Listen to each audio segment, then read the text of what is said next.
Oh, all right. We're going to talk about the opening aliyah here in Parshat Vayishlach, and we're going to talk about one specific phrase that comes up.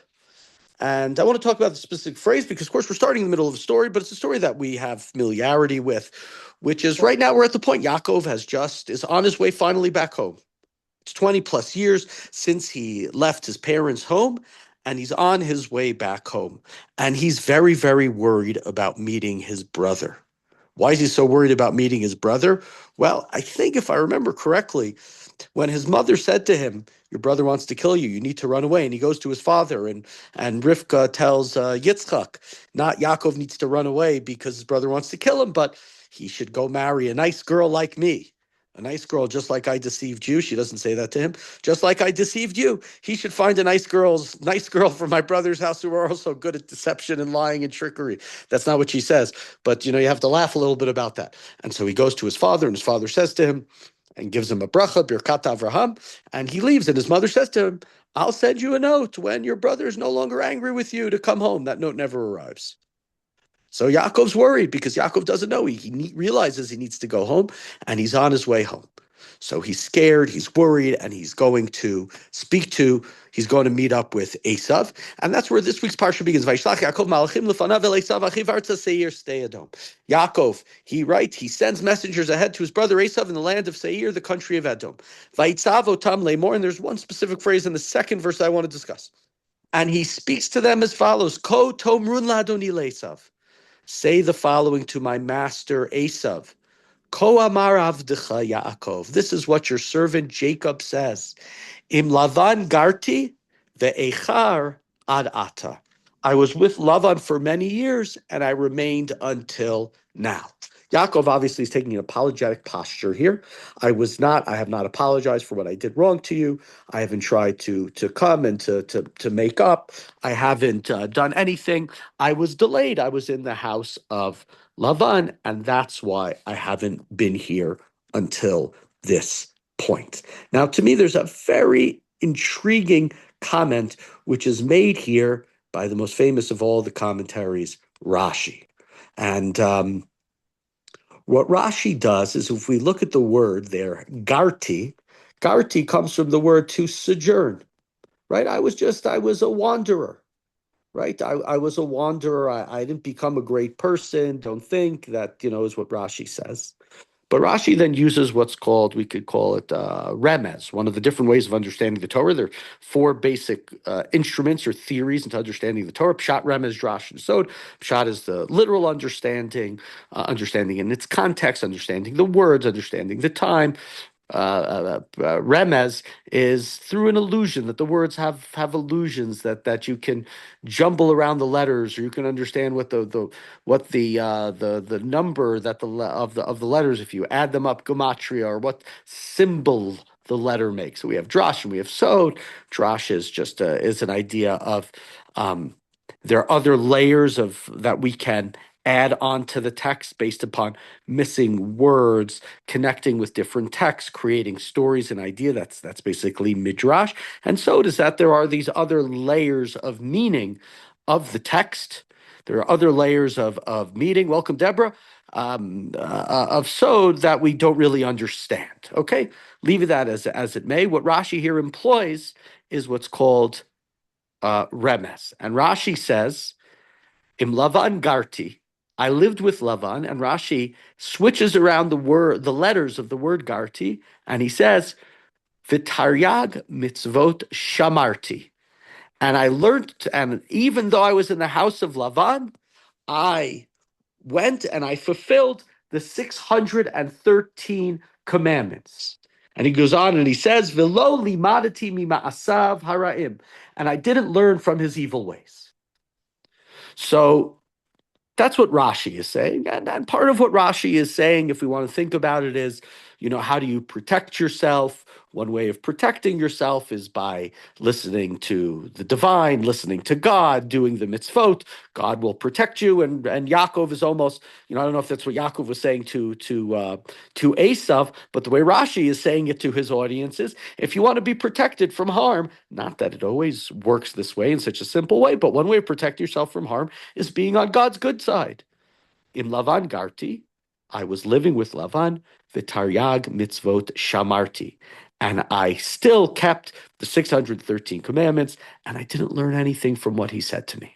Okay, so that's what Yaakov says here. Before I sort of say some things about it, any thoughts in regards to that? Yaakov continues to keep the mitzvot in the house of Lavan.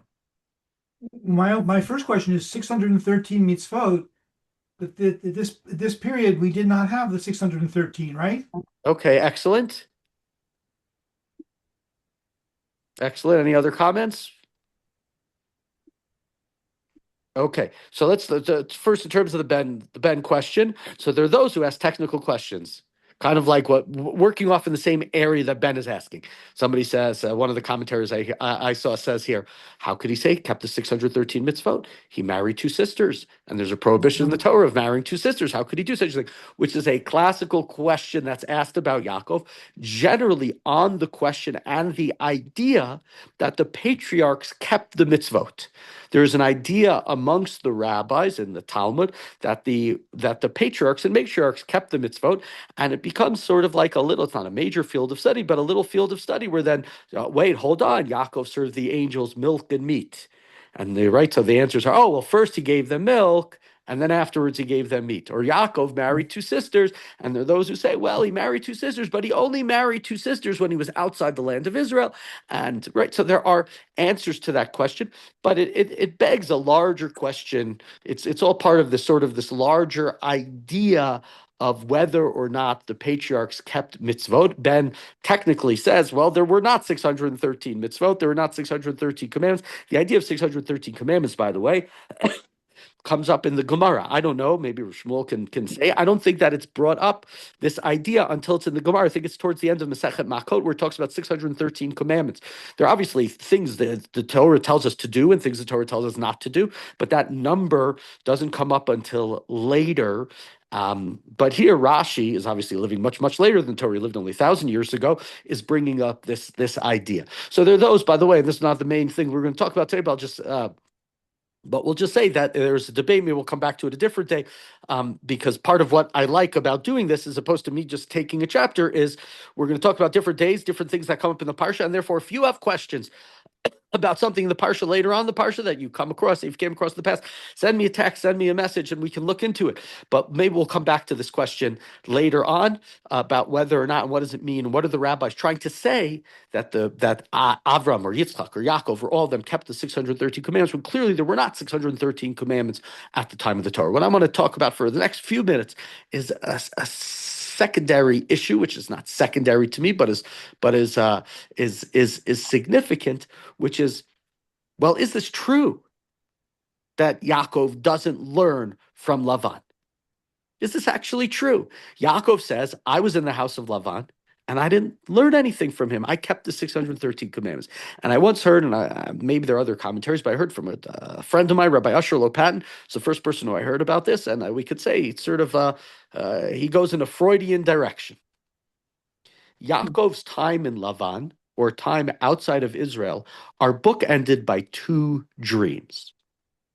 The first dream, the beginning of last week's parsha. Yaakov goes, it's late at night, he lies down, he puts stones underneath his head, and what does he dream of? V'nei sulam mutzav artzav rosho magia mahashamayma. He dreams of a ladder that is housed in the ground, that's foot is in the ground, and it goes up to the heavens, and there are angels going up and down. Yaakov is young, and he has incredible dreams about however you want to understand it. Second dream. Spirituality. He has dreams about something that are about God, about reaching the heavens, about being He wrestles with an angel, I think. about being a person really of greatness and and of great spiritual quality, we could call it. However you want to understand that dream. Those who say it's a ziggurat, lots of different ways of understanding, but it's a dream about spiritual idealism. And then we have a second dream that Yaakov has towards the end of his life, which is even, you could say, even more complex trying to understand. But what I know is there is no ladder from the earth to the heavens. It's about goats and oxen and cattle, and some are spotted, and some are speckled, and some are white, and some are gray, and some are black. And it's all about his how much wealth he has, and how much money he has, and which goats he's going to have, and which is. And I understand why Yaakov has that dream. All of us understand once, maybe we still are, idealistic young 20-year-olds. And then we're 45 or we're 50 and we're 60 and we have, the food prices go up and we have a mortgage and we're paying for kids to go to yeshiva and we're paying for, right? Life changes and we have to move. Not that we shouldn't remain idealistic, but this is what happens over life. And if you think about dreams, and again, you don't have to be a full Freudian, if dreams reveal some sort of subconscious about what is going on with Yaakov and how he has changed over time. It's very difficult to say, "V'lo limadati mima'asav hara'im." I didn't learn from Lavan's ways, because Yaakov's entire being has changed. He's not dreaming of the heavens. He's dreaming of, how am I going to walk out of the house of Lavan? And I think that I don't want to, not sitting here to scold Yaakov. I think that Yaakov, and it's a question that the Torah, and this is what I like to sort of say over and over again, the Torah is asking us important questions about life. What happens when the rubber hits the road? What happens when you can no longer just be an idealistic young person because you have bills to pay and you have responsibilities? And how are you going to go about that? Are you going to, sort of Rashi is saying here, I didn't learn from him. And maybe what Rashi understood the difference in dreams, there were these dreams. My perspective has changed. My life has changed. I understand who Lavan was. And even though my perspective and my life has changed, I still know how to integrate my dreams of idealism, my hope of living a life of spirit, a life of purity, a life of joy, and not just a life where I'm broken down. That's what it means, lo limadati masav hara'im. I learned from him, but he's not going to change my ways. I'm going to incorporate my idealism into who I am. I'm not sure that that's the answer, but I think that that's a way of understanding. And I like the question, in a sense, better than the answer. Did Yaakov really not learn from Lavan? I'm not so sure Yaakov didn't learn from Lavan. His entire perspective of life changes. But is it that he came to Lavan's house? He understood the trickery of Lavan. He understood the toll that takes upon a person's life. He understands he's in a very, very different place. But he understands Taryag. What Rashi is saying is Taryag mitzvot shamarti.